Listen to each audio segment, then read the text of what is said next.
Ngayon ay Friday the 13, December 13.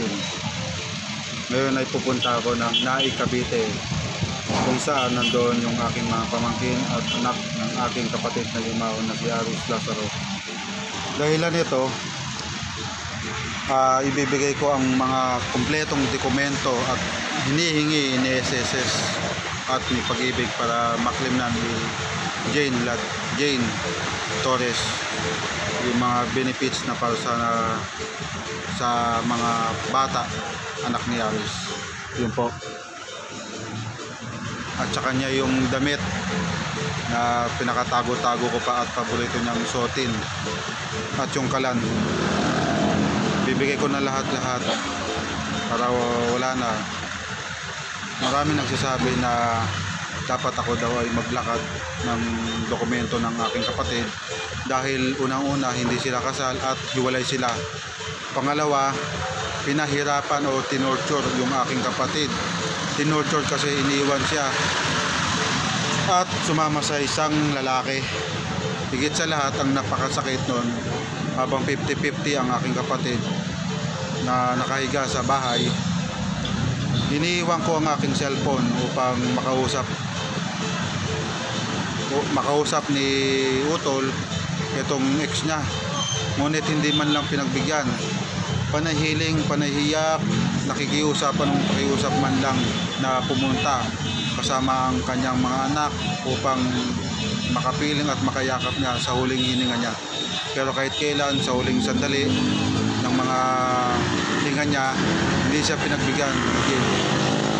Sobrang sakit, sobrang torture talaga. Siguro dahil na rin siguro sa pangungutya at pangkonsumbingsi ng pamilya ng nanay o pamilya ni Jane na huwag puntahan o kung anumang pagkasapit. Pero yun nga, sabi ng motor ko at ramdam ko na napatawad naman na niya. Maging ako, alam ko naman niya na bilang kapatid niya, karoon man kami ng away o gusot, madalas niya akong pinapatawad kagad. At kahit sinong nagkakamali at kakasalanan sa kanya, lahat pinapatawad niya. Ngayon, kahit may pasok pa ako mamayang gabi, pinilit ko talaga at ginusto kong makapunta ngayon doon sa Naik. Ngayon, ito ang baso. Totoo siya, kaya ko man naman maglakad ng benefits ng SSS at Pag-ibig. Napakasimple lang. Isang dokumento lang ang kailangan. Yun yung PSA, no marriage contract, tawagin. Napakadali lang, pero ilalagay ko na sa kamay ni Jane ang paglalakad.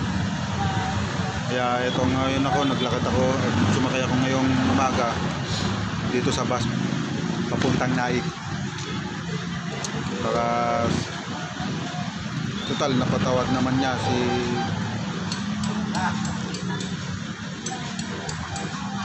okay na.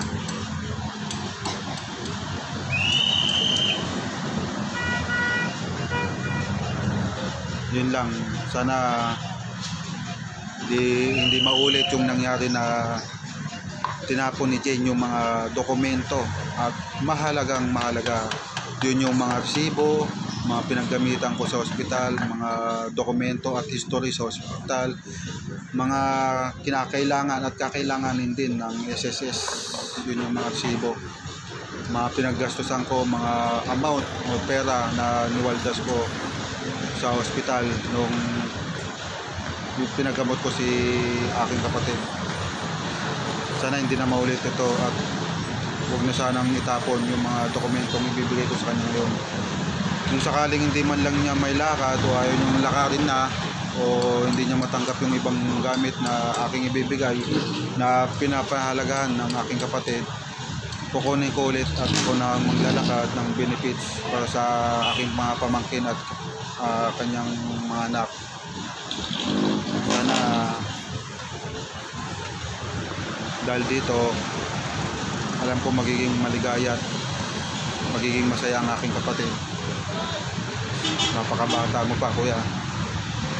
Salamat sa lahat, hindi mo ako iniwan sa iyo. Pinaglaban mo ako. Pero alam ko, namimiss mo na rin ako. Gusto mo na ako may isama sa langit. So, sana, lalo na may mga anak pa ako.